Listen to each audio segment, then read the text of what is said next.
हाय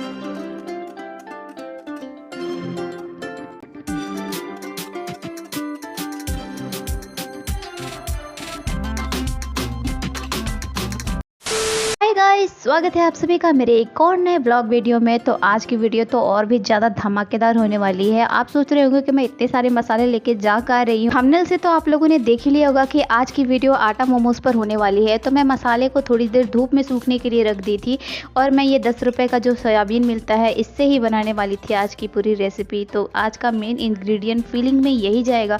तो मैंने एक छोटा सा बाउल ले लिया और इसमें पानी भर ली और इसमें मैं सोयाबीन डाल करके इसको उबाल लूँगी थोड़ी देर। भी इसमें बहुत सारा प्रोसेस करना बाकी है। तो सबसे पहले इसको फटाफट से गैस पे चढ़ा देते हैं उबलने के लिए और मिलते हैं आपसे थोड़ी देर में।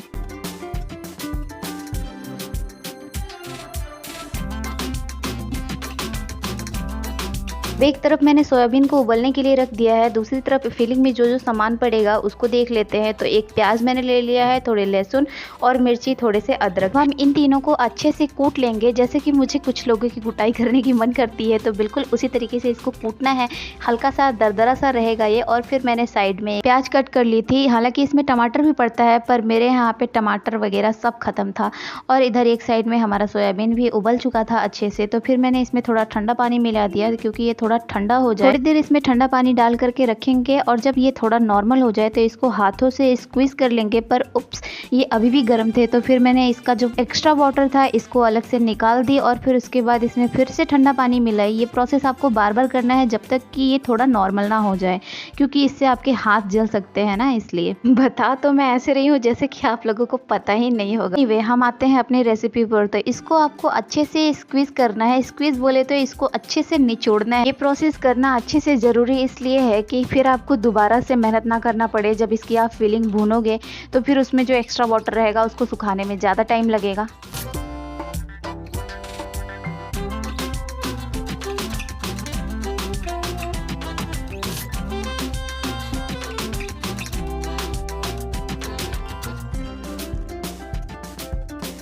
अब हम इसको मिक्सर जार में डाल के बस 1 या 2 बार अच्छे से पीस लेंगे। ज़्यादा इसको महीन नहीं करना है, हल्का सा ये दरदरा सा ही पिसता है।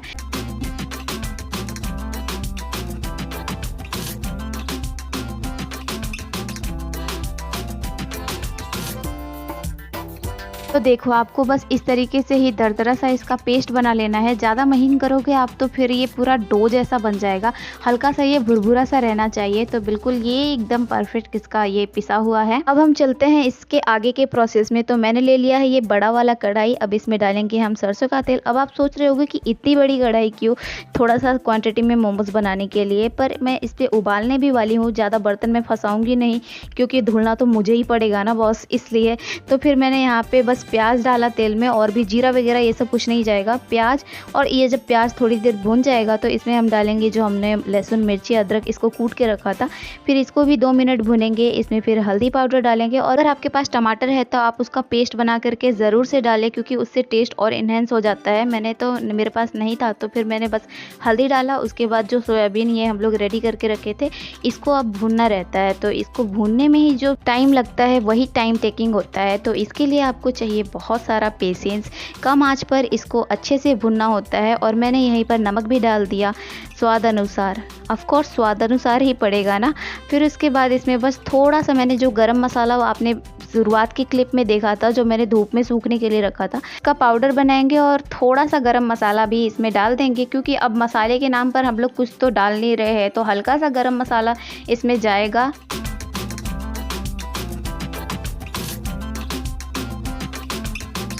आई नो ये हल्का सा नहीं है क्योंकि ये थोड़ा सा स्ट्रॉन्ग हो गया था। अब देखो यार, मैं पहली बार बना रही हूँ तो थोड़े बहुत तो मिस्टेक मेरे माफ़ हो ही सकते हैं ना, है कि नहीं। तो फिर इसको हम लोग डाल देंगे और इसको एकदम लो फ्लेम पे काफ़ी देर तक पेशेंटली प्यार से इसको भूनेंगे। जितना मसाला भूनेंगे तभी इसका अच्छा टेस्ट आएगा। तो मुझे अब करना था चटनी का तैयारी और मैंने फ्रिज खोला तो मुझे लकीली 1 टमाटर दिख गया। उसकी चटनी बनाने में टमाटर इंपॉर्टेंट रोल प्ले करता है। तो मेरे पास बस 1 ही था तो मैंने 1 लिया और इसमें 2 सूखी मिर्च डाल के इसको मैं उबलने के लिए रख दी।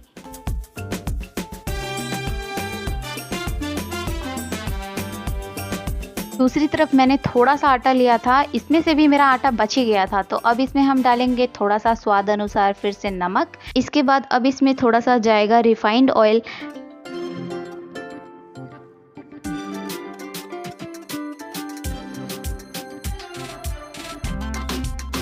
बस अब क्या करना है, इसको आप हल्के हाथों से गूंद लो, जैसे आटा गूंदते हो बिल्कुल वैसे ही। कभी कभी तो मुझे भी सुर चढ़ जाता है कि मुझे कुछ रेसिपी ट्राई करना है तो करना है।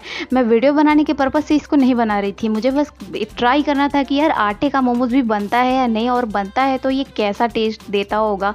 तो फिर मैंने सोचा कि मैं इसका रेसिपी रिकॉर्ड कर लेती हूँ, आप लोगों को भी अगर अच्छा बनेगा तो शेयर करूंगी। और गेस व्हाट, इतना ज़्यादा डिलीशियस बन गया कि मुझे इसका रेसिपी अब डालना ही पड़ रहा है। आटा भी मैं गूंद ली और चटनी का सामान भी लगभग रेडी हो गया है। इधर फिलिंग भी ऑलमोस्ट रेडी था। इसको अच्छे से मैंने कम से कम 10 से 15 मिनट तक भूना है। याद रहे गाइस, आप जब भी इस रेसिपी को ट्राई करना है, ये जो फिलिंग वाला प्रोसेस है ना, इसको आपको अच्छे से मसाले भूनने हैं। और ये अभी बहुत गर्म था तो मैंने इसको पंखे के सामने ले जा करके रख दिया, क्योंकि मैं गरम गरम अब फिलिंग तो भरेंगे नहीं, हाथ भी जल जाएगा।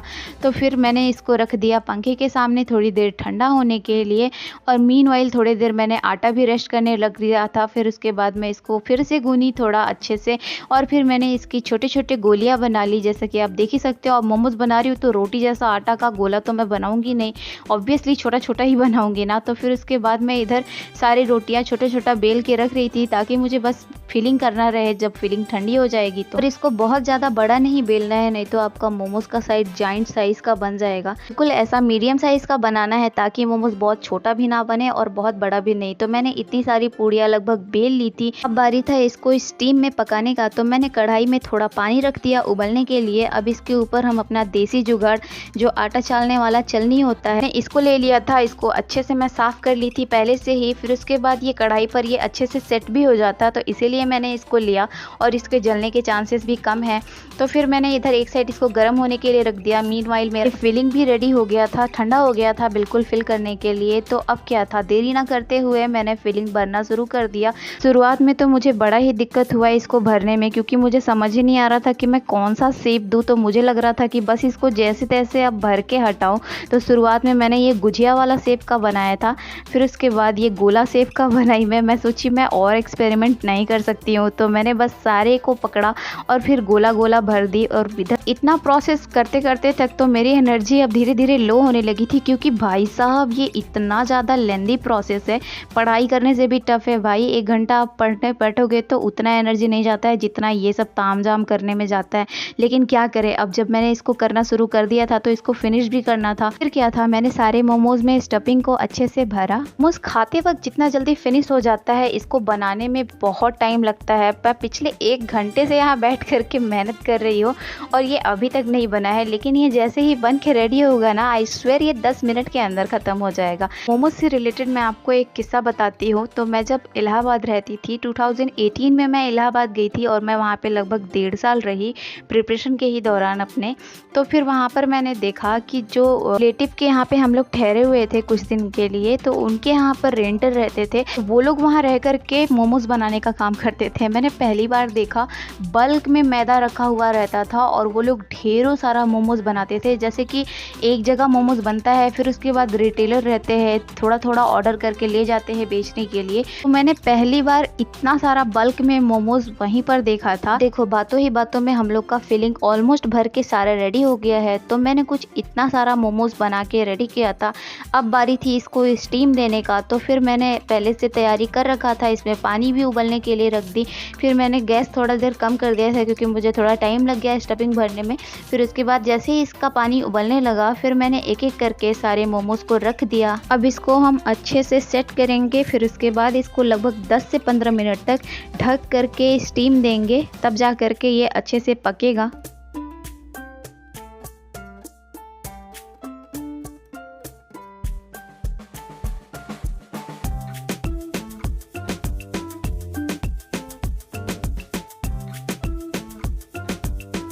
मीनवाइल हम लोगों ने जो टमाटर और मिर्ची को उबलने के लिए रखा था, अभी ये ठंडा हो चुका था, तो अभी इसको हम लोग मिक्सी में डाल करके पीस लेंगे।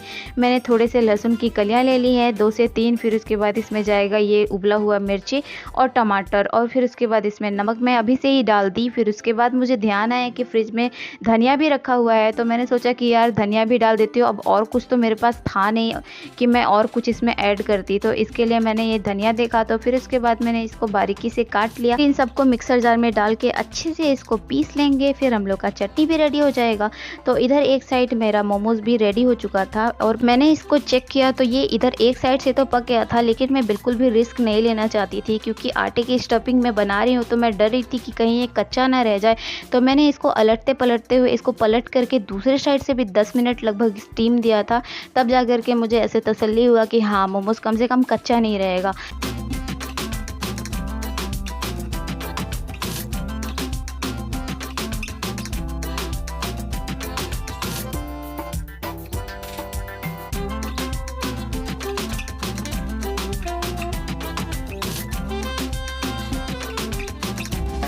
तो अब मेरा मोमोज़ बिल्कुल बन के रेडी हो चुका था क्योंकि मैंने इसको दोनों साइड से पका लिया था और मुझे पूरा सेटिस्फेक्शन था कि ये कहीं से भी कच्चा नहीं है। फिर क्या था, फिर मैंने इसको फटाफट से प्लेट में निकाला सर्व करने के लिए और ये रही चटनी। ट्रस्ट मी गाइज़, ये इतना ज़्यादा सच में डिलीशियस बना था कि आपको ज़रूर से ट्राई करना चाहिए। अब मैंने तो पूरी रेसिपी भी शेयर कर दी है आपके साथ, तो देरी किस बात का है, ज़रूर से आप लोग ट्राई करना और कैसा बना था फिर मुझे यहाँ पे कमेंट में लिख करके बताना।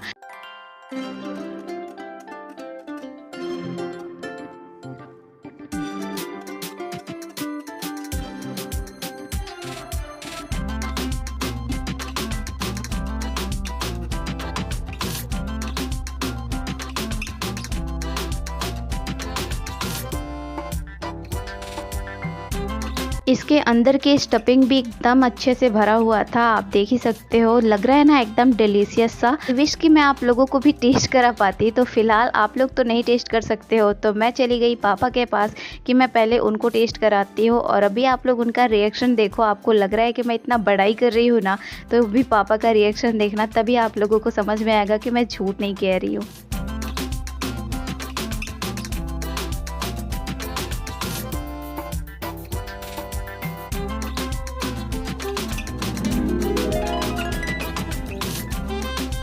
पापा को टेस्ट कराने के बाद फिर मैं मम्मी को कैसे भूल सकती हूँ, तो फिर मैं मम्मी के पास ले गई टेस्ट कराने के लिए और मम्मी को भी बहुत ज़्यादा पसंद आया। और मम्मी का सिग्नेचर स्टेप अभी आप लोग देखो। एक बार मैंने मम्मी को सिखा दिया है कि कुछ भी जब मैं टेस्ट कराऊंगी तो आपको कैसे रिएक्ट करना है, तो मम्मी को देखो ज़रा। तो ओके गाइज, मिलते हैं आपसे नेक्स्ट वीडियो में। भगवान करे आपका दिन शुभ हो। Take care and Tata.